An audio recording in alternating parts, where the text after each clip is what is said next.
И здравейте на всички! Как сте? Какво правите? Аз съм Миро, добре дошли в новото ни клипче.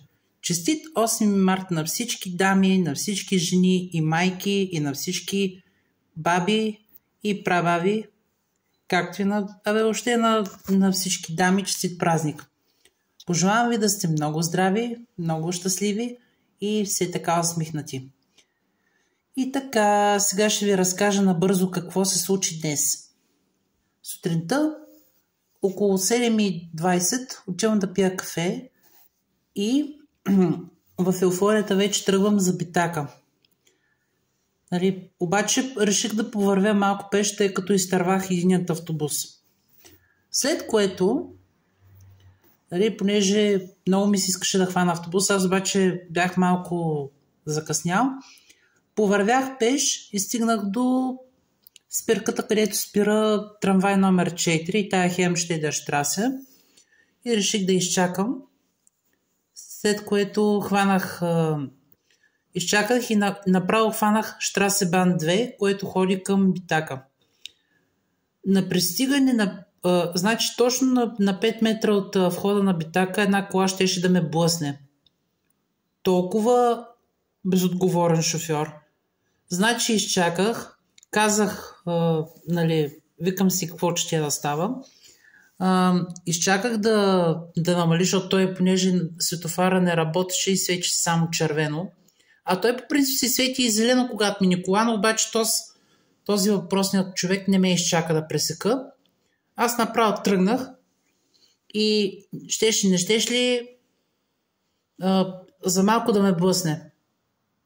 Но наистина се изнервих, обаче реших, че трябва да... Викам си, няма да го мисля толкова. И поздравих някои от учителките за 8 март, понеже днеска всички дами празнуват. Абсолютно всички дами. И реших да ги поздравя. И просто разходката ми на Битака мина чудесно.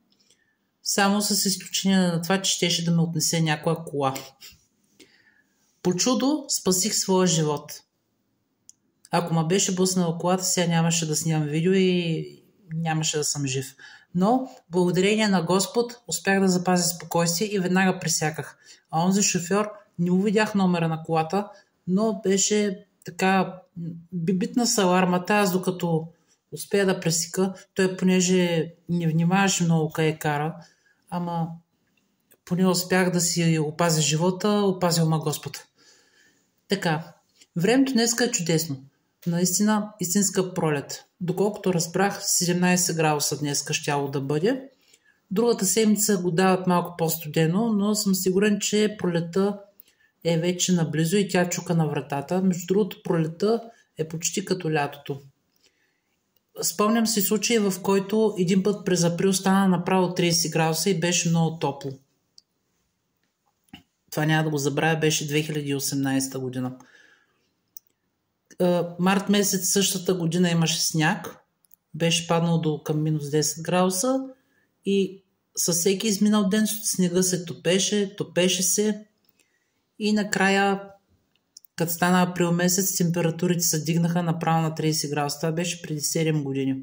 Сега не знам как ще бъде.